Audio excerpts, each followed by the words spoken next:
Afrika yetu. Tunaona jamani. Mamsoroi maendeleo yanayoendelezwa sana ya matetu alipano tukabiri wote wetu wenaraunda chitakuku kajizayo tukabiri wechechi ulipano wokutanga chakumbirawo Bishop Ngoni Edward Maja tanga chikumbira kuti wakamboniona rebho minista ubva wakusimuka wachiona vanhu vacho vakwako vakamira vachiona zvakanaka Afrika yedu ngachikumbirawo hoshefu kuti muende pastage apo kuita mutarisane nevanhu vamuri kuintroduce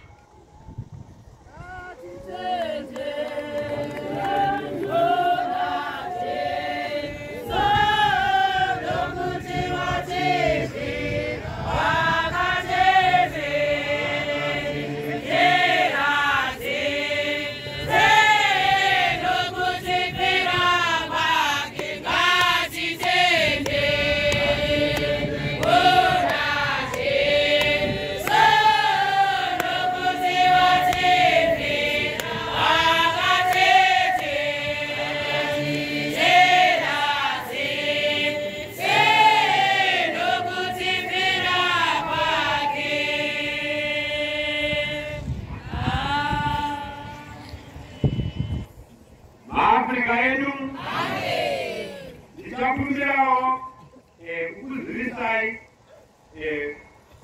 Bishop Ngoni Edward Maja damwe rokuranda wamwari Maja weAfrica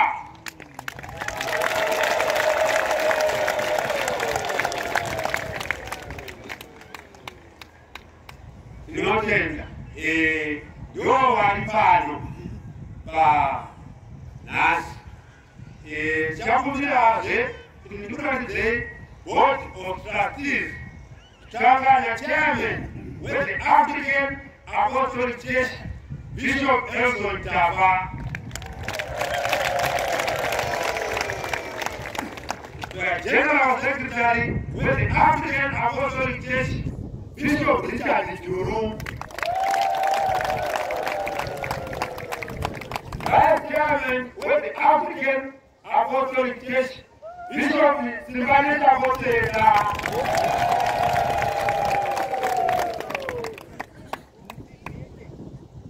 Chairman with Finance Bishop Leonard Mukumba,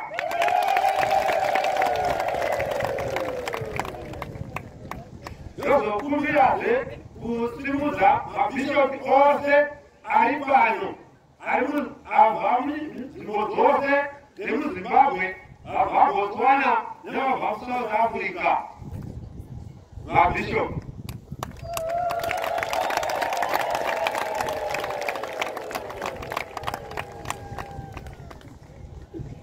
ndinotenda ava ndo vatungamiri vari pano mungagara henyu pasi. Maafrika yedu panguva inoi ndichakumbira kuti ndipe chimuti ichi kuna honorable Togarepi. Ndakutendai Afrika yedu inoita kuva basa rokuti ndikuzivisei vatauya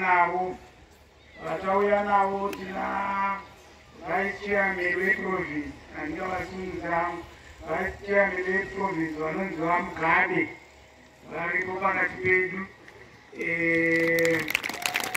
Kana vangakwanisa kusimuka mukavaona vadoko doko chaizvo. Yemenzi vanga vachidawo asi zvakanaka.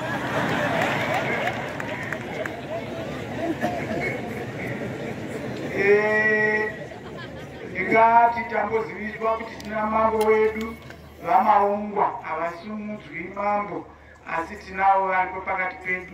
Ndaona vauya namachinda avo.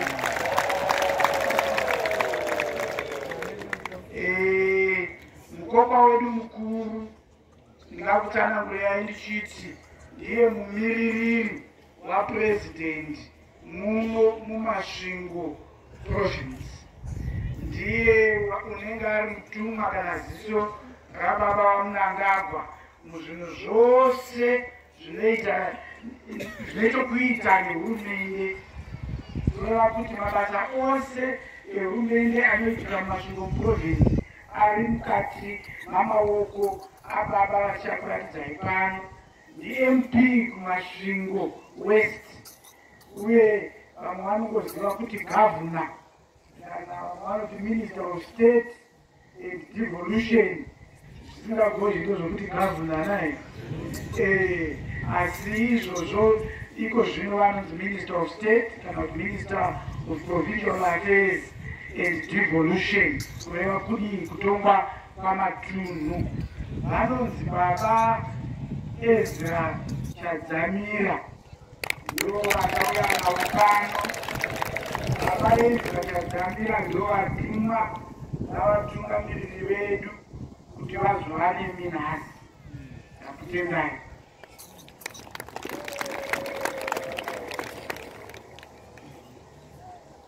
Afrika yedu, Afrika yedu, rugare, tinotenda makadiko,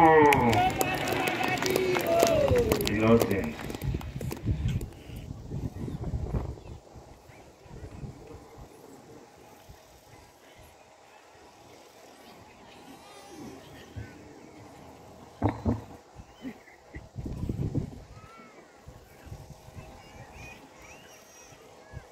Afrika yedu, Afrika yedu, tinotenda.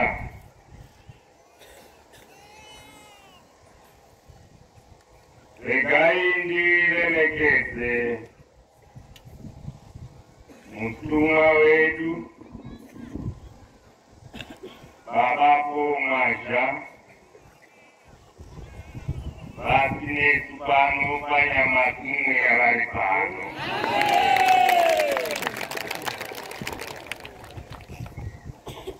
Regai nditeremekedze zvekare mutungamiriri wedu pano vaMasha, ndichiremekedza zvekare board of trustees yatatanisiwa pano, executive yacho yose tinoiremekedza. Regai tiremekedze zvakare mabhishopu ese yatatanisiwa pano, tinokuremekedzai. Tichiremekedza hwayana dzose dzauya pano kuzoshumira nyika yedu, tinokuremekedzai. Mambo vamaungwa vari pakati pedu, tinoda kuremekedzai zvekare. Utungamiriri hwemusangano nehurumende yeZANU-PF, baba vatogarepi vari pano, vari MP wenzvimbo ino, uye vachitungamirira member of parliament yenyika yose vari chief whip, tinokuremekedzai. Vice chairperson baba vaMugabe vakamirira chairman wavo vaMavhinyengwa, tinoda kuremekedzai zvekare. Mawo veterans vaGorusununguko vari pano, tinoda kukuremekedzai. Humwe utungamiriri hwose hwatingadai tisina kudoma namazita, asi makatikoshera, tinokuremekedzai. Nevatori venhau, tinokuremekedzai zvikuru. Tinonzwa kufara chose kuva pakati penyu vanhu vaMwari veAfrican Apostolic Church inotungamirirwa nababa vedu naArchbishop South Africa, tichirangarira mabasa makuru avari kuita ekuparidzira shoko benyu, shoko rinoporesa raMwari, uye nekusvitsa makore 105 ndauya pano ndiri mutsoka dzaHonorable Vice President and Second Secretary of ZANU-PF, baba vaKCD Muhadzi, vandituma kuti ndiuye pano pamakavakoka kuti ndizovamiririra nekuda kwezvimwe zvavabata, asi kana ndiri pano naivo vari pano. Ndakamirira zvekare kusanganisira mhuri yeMasvingo. Ndinoti haiwa makorokoto makuru kumhuri yekwaMazha neungano ino panguva ino yechirayiro. Mwari ngavaropafadze mabasa amunobata maringe nekunamatira vatungamiriri vedu, baba vaMunangagwa nemakurukota ose ehurumende uye nenyika yose muzvirongwa zvebudiriro zvakaita seVision 2030 uye neDevolution neNDS1. Nyika inovakwa nekutungamirwa igonamatirwa zvekare nevene vayo.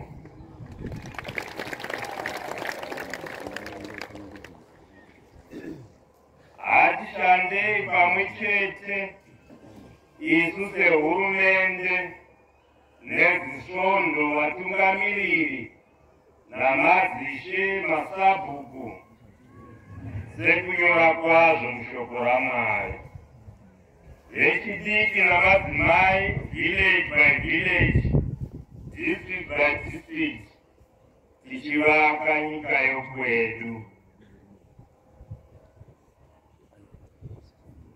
Jerusalema ndo mavakirwo ayakaitiwa, ndo mavakirwo atiri kuita Zimbabwe isu vene vayo, avo tichiti hwe pamusoro pehwe, dombo pamusoro pedombo.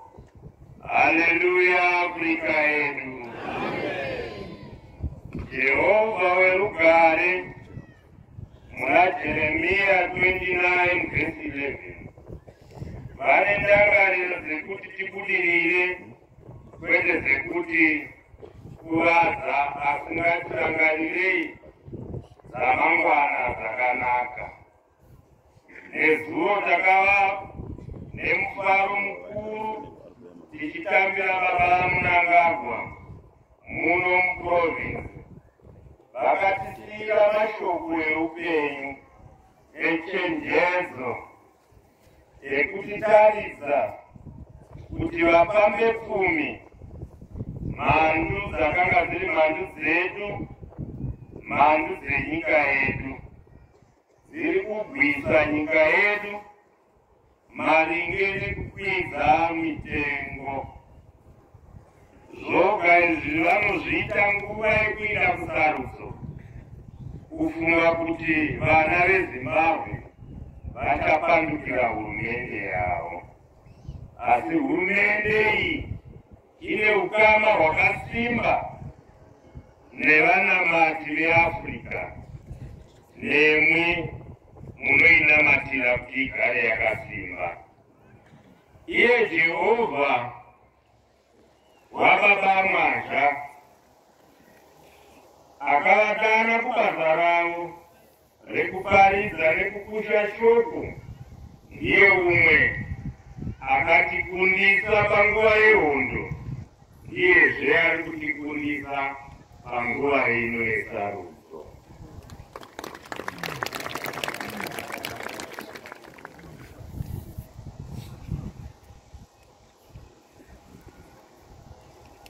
kutenda sehurumende uye semusangano weZANU-PF kuti ivo baba Paul Mwazha sedungamunhu vakamirira kereke yavo yose ndiye umwe wekutanga kunyora gwaro vachiramba zvirango zveupfumi zvatakapuwa namabhunu. Naizvozvo kuchipisa kuchitonhora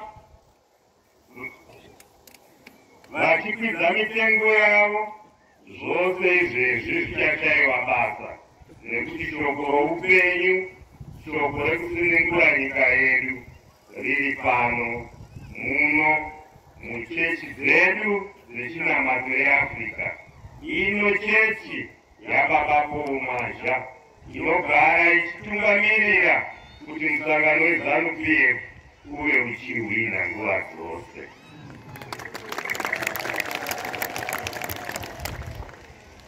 Ticharamba tichifamba mumasimba negwara ravakatipa, gwara reupenyu. Isu hatifi takadzosera nyika yedu kuvapa mepfumi. Ticharamba tichimira kusvika zvinhu zvedu zvichanaka. Nehemiah 2 verse 20 says, "The God of heaven will give us success. We, his servants, will continue building our nation from Zambezi to Limpopo, from Plumtree to Mutare."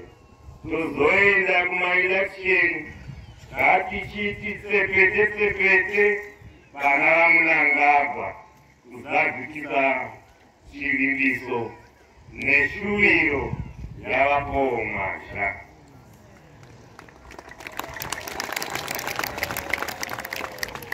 Ngatinamatirei nyika yedu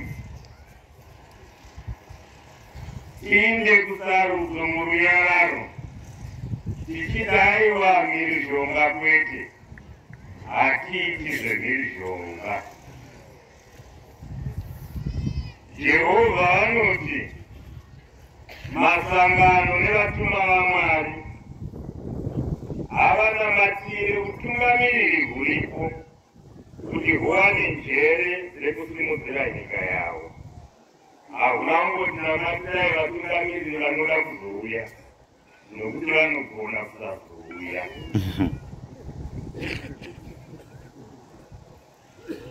Nyika ine runyararo, inyika ine rugare, inyika ine makomborero, inyika inotungamirirwa naJehovha, wehondo, Jehovha worugare. Kana nyika yedu ine runyararo, tinenge tichinamata Jehovha worugare. Asi kana yakuda kutorwa, tonamata Jehovha wehondo, kuti tiwane simba rehondo rokuti nyika yedu idzake. Haleluya! Baba vedu vaMwazha nemhuri yose yaungana pano, nemabasa ebudiriro amuri kuita nekunamatira nyika yekwedu, ndinoti ivai nenguva yekunamata yechirayiro yakakomborerwa naye Jesu Kristu pachake.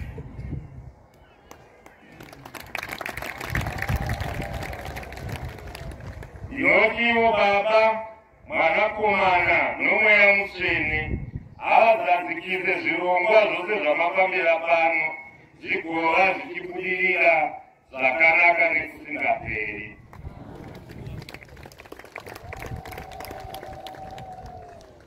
Tinotenda tichikuimbisai zvekare kuti hurumende yenyu ine mwoyo nemwi, nekuti inoziva kuti pasina imwi hapana budiriro, hapana upenyu, nekuti ndimwe munotinamatira, ndimwe munotipa simba kuti tive zvino zvatiri zvinobva kwamuri.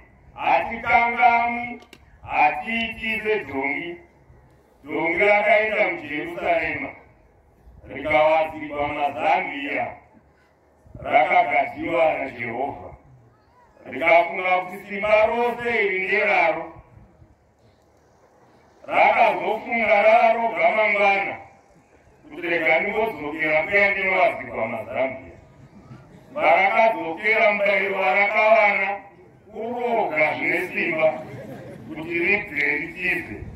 Saka isu tinoziva kuti aiwa simba rinofamba nemi, saka tinofamba tinemi. Tinoda kutendai nebasa guru ramunoita. Zvingaoma sei, zvikanaka sei, asi chose chakanaka pasi rino, chose chine upenyu chinouya nekusenzerwa. Mwari ndo anogadza nekubvisa utungamiriri. Naizvozvo ndinokurudzira musangano rino kuti Mwari ndo vakagadza vatungamiriri vari pano. Naizvozvo ngatishandire vatungamiriri vakagadzwa naJehovha. Avo vane zvishuwiro zvokuzvigadza panyama dzavo, aiwa tinoti Jehovha vanoraranga neshamu.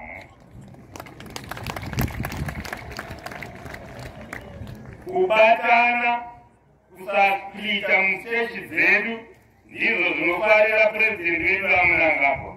Vanoda kuona mose muchishanda pamwe chete, nekuti Jehovha watinonamata ndiye umwe chete.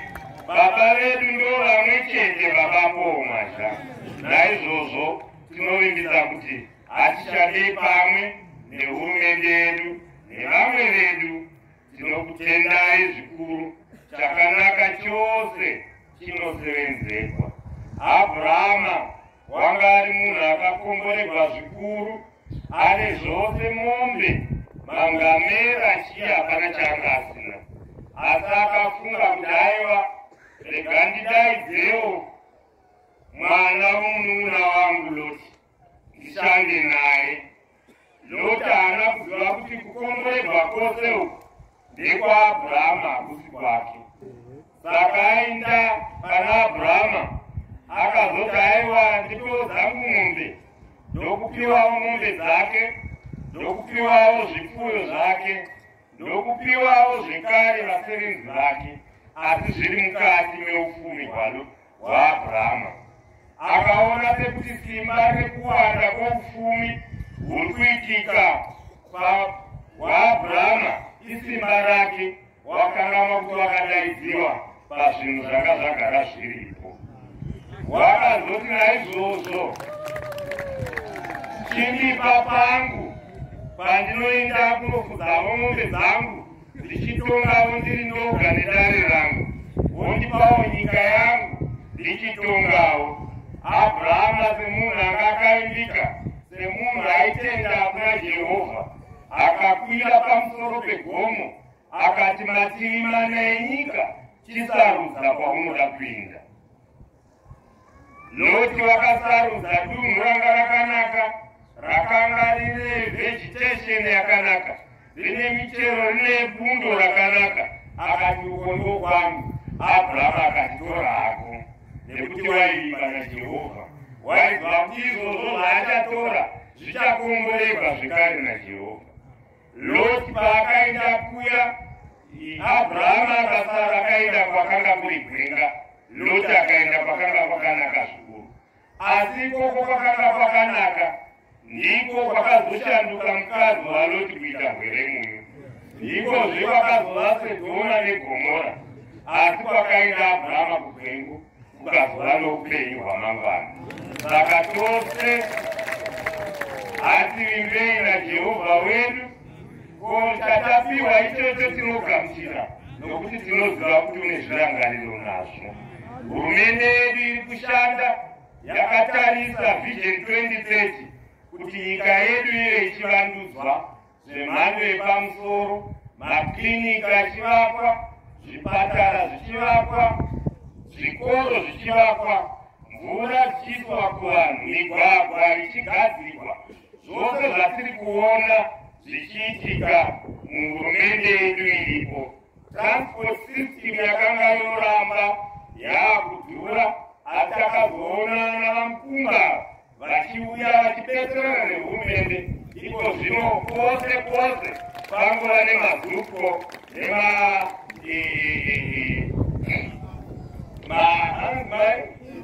ina Africa iri kubetsera vanhu nemitengo yepasi. Ndo zvinodiwa izvozvo Purezidenti vanoti iwe neni tine basa. Hapana nyika inofanira kunge ichisaririra. Hapana munhu anofanira kunge achisaririra kana nzvimbo inenge ichisaririra. Tose pamwe chete hazei tichivaka nyika yedu tichienda kuKenani. Kunyange vana veIsraeri vachibva kuIjipita vakasongana nezvibhozhero zvakawanda mugwendo gwavo rwekuinda kuKenani. Vamwe vakati tidzoserei kunokanywa zvitinha nemate kuIjipita, asi gwendo kwakasvikwa. Vamwe Mozisi paaida kuna Jehovha achinotsvaka mazano, waiwana vamwe vaakusvika mbanje, vamwe vaakusvika madrachi, asi vose zvakafamba vakasvika Kenani. Joshua akazopedzisa gwendo ikoko. Saka chivimbo naJehovha ndo chivimbo chinoita kuti tibudirire. Nyika yedu inobudiriswa neSenelai, nyika yedu inovakwa neSenelai. Hakuna anozonobva Britain kana kuAmerica kuuya kuzosimudzira nyika yedu. Kune mapere anofamba akapfeka nheo dzewaiti, ivo vari vatumwa vanotumwa nemabhunu kuuya kuzovhiringidza nyika yedu. Mukati mezvirango zvoupfumi zvavakatitengera vana Archbishop Mwaja, tichienda kuchimurenga chekutanga, chimurenga chechipiri, ndivo vakanamatira kuti vana veAfrica vakunde. Muno takanga tina masangano namachechi akanga achibva kuEurope vachiuya kuti vanodzidzisa kunamata, asi vatumwa vedu vakati haiwa, Africa isivhalai, Africa inoziva Mwari. Saka nhasi takaungana kudai, takaungana nemabasa akaitiwa naarikuitwa nemutumwa wedu. Pamwe chete nzira imwe chete inofamba napurezidenti vedu. Purezidenti vedu vakainda kuchimurenga chechipiri, vakagwira nyika ino, vanoziva kwayakabva, vanoziva patiri nhasi, vanoziva kwatiri kuinda mangwana, vachinamatirwa nemi. Imi munovapa simba, vari voga havagoni, asi kana imi muchivanamatira vanogona. Haleluya! Ndinoda kutenda ndichipedzisa, ndichitenda basa ramunoita, basa rebudiriro, zvikoro zvamunovaka, agriculture activities dzamunoita, kutransport sector, kusimudzira munyaya dzemabhazi sei. Tinokutendai nekunamatira nyika yenyu. Tinotenda zvikuru tichiti haiwa baba vedu vari kuwedzerwa makore akawanda ekurarama panyika. Nhasi vava negore rino vari kutena makore avo 105 years, asi Jehovha unoramba achingovachengeta, achingovachengeta, achingovachengeta. Haleluya! Ugare Mwari ngave nemi, Mwari ngakomorere sangano rino, ngakupe njere dzekufamba muchinamatira nyika yenyu, dzekunamatira kushayiwa simba kwevavo vanouya vachida kuparadza nyika yedu, vachitiponera, vachitipa zvirango zvoupfumi kuti tikwanise kupandukira hurumende yedu. Asi aiwa, neminamato yenyu inohwikwa naJehovha. Haleluya! Ugare